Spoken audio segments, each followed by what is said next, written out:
کہیں ایسا تو نہیں ہے آپ نے ایک کہانی سنی تھی, ہم بچپن میں ایک کہانی سنتے اور پڑھتے آئے ہیں کہ شیر آیا, ایک چرواہا جھوٹ بولا کرتا تھا, لوگ جب جاتے تھے تو وہ کہتا تھا کہ میں آپ سے مذاق کر رہا تھا.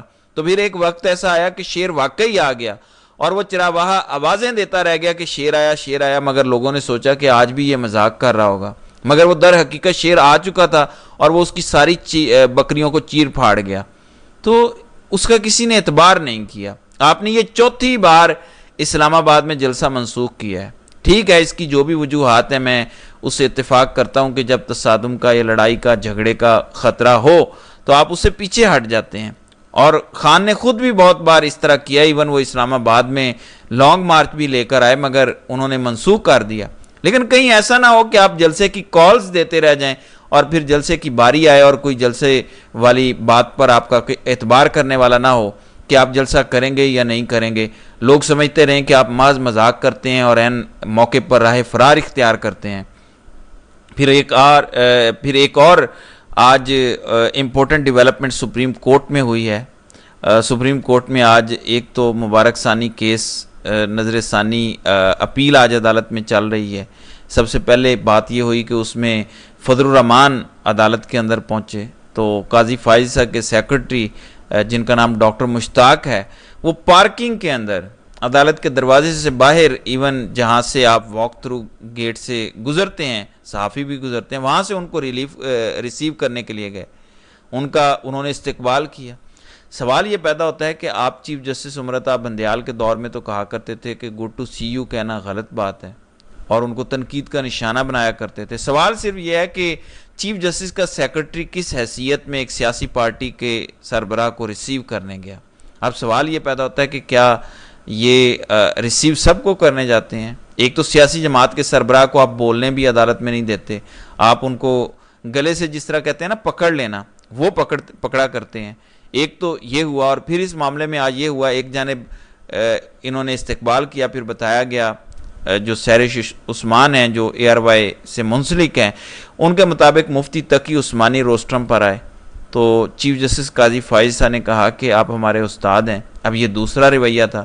اس دوران صاحبزادہ حامد رضا, ظاہر ہے وہ بھی دینی طبقے سے تعلق رکھتے ہیں, وہ بولنے لگے تو چیف جسٹس نے کہا کہ نہیں آپ بیٹھ جائیں. اب سوال یہ پیدا ہوتا ہے وہ بھی تو عالم دین ہے, آپ نے ان کو کیوں بٹھا دیا؟ بہرحال عدالت میں بہت کچھ ہوا, کچھ اطلاعات آئیں کہ اس دوران بدمزگی یا اس قسم کی چیزیں بھی ہوئیں, اور قاضی صاحب آج کافی زیادہ پریشان نظر آئے. حنیف قریشی نے اس حوالے سے بہت ساری باتیں شیئر کی. بتایا گیا کہ ایون عدالت کے دوران بدمزگی ہوئی اور آج کھلی عدالت کے اندر چیف جسٹس کو کہا گیا کہ آپ ہمیں اخلاقیات کے درس نہ دیں. بتایا گیا کہ اس حوالے سے وکلاء کی طرف سے جب اونچی آواز میں وہ بات کر رہے تھے تو چیف جسٹس نے روسٹرم پر موجود مولانا سے مخاطب ہو کے کہا کہ ہمارے وکلاء کو اخلاقیات کا دامن ہاتھ سے نہیں چھوڑنا چاہیے. اس دوران ایڈوکیٹ ریاض حنیف راہی اپنی نشست پر کھڑے ہو کر بولے اور کہا کہ قاضی صاحب آپ ہمیں اخلاقیات کا درس نہ دیں. اس کے بعد جب کمرہ عدالت کے اندر دیگر مولویوں نے احتجاج کیا تو چیف جسٹس نے کہا کہ خاموش ہو جائیں, مولانا آپ ان کو سمجھائیں. تو فضل الرحمان نے کہا کہ آپ کی عدالت ہے, یہاں آپ کا حکم چلتا ہے, آپ سمجھائیں. اس دوران یہ بھی معاملہ پیش آیا کہ جب مفتی حنیف قریشی روسٹرم پر آئے تو چیف جسٹس نے کہا کہ بیٹھ جائیں. تو پھر مفتی صاحب نے جو خیر باتیں کیں اور جس طرح کی گفتگو ہمارے علماء مائنورٹیز کے حوالے سے یا ایسی جماعتوں کے حوالے سے کرتے ہیں وہ کیں, اس کے بعد صورتحال مخدوش ہو گئی کیونکہ ان کو ہٹانا مشکل ہو گیا. ایون کوئی ان کو ہٹا نہیں پا رہا تھا, عملہ ایک دوسرے کا منہ دیکھ رہا تھا کیونکہ ڈر خوف بھی تھا. اور پھر فضل الرحمان کو انہوں نے بلایا کہ انہیں سمجھائیں, تو فضل الرحمان نے کہا کہ ٹھیک ہے یہ آپ کی عدالت ہے, آپ کا آرڈر چلتا ہے. اس کے بعد چیف جسٹس خاموش ہو گئے. ناظرین اکرام, میں مذہبی طور پر کسی بھی شخصیت پر بات نہیں کروں گا. میں یہ نہیں کہوں گا کہ قاضی صاحب کے خلاف کوئی مذہبی کارڈ استعمال کیا جائے. گو قاضی صاحب نے جو فیصلہ دیا یہ بالکل درست تھا. احمدیہ کمیونٹی کے ساتھ جس طرح کا سلوک پاکستان میں روا رکھا جا رہا ہے یہ کسی بھی صورت قابل قبول نہیں ہے. لیکن قاضی صاحب نے خود جس طریقے سے پاکستان کے لوگوں کے ساتھ اور مختلف سیاسی جماعتوں کے ساتھ رویہ اپنایا, ان کو اب پتہ چل گیا ہوگا کہ ہر بندہ صاحب عزت ہوتا ہے. آج وہ فرما رہے تھے کہ میں نے 40 سال کی عمر میں حج کیا. کہنا نہیں چاہیے ہر نماز میں میں دعا کرتا ہوں کہ میرے سے کوئی غلط فیصلہ نہ ہو، اچھی بات ہے، لیکن آج جو کورٹ رپورٹرز بتا رہے ہیں، اور سچی بات تو یہ ہے کہ قاضی صاحب ٹریپ ہو گئے ہیں، اور اس کی وجہ یہ ہے کہ جنہوں نے قاضی صاحب کو استعمال کرنا تھا انہوں نے قاضی صاحب کو استعمال کر لیا۔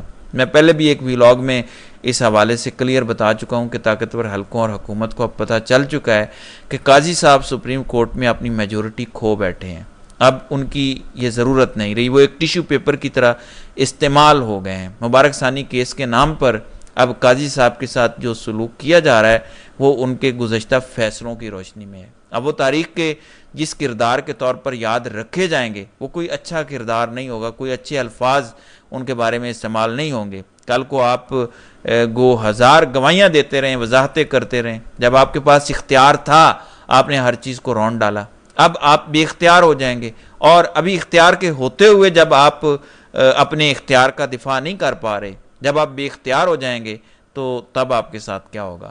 تو ناظرین کرام، آپ کی اس ویڈیو کے حوالے سے کیا رائے ہے؟ آپ اپنی رائے کا اظہار کامنٹ سیکشن میں ضرور کیجیے گا۔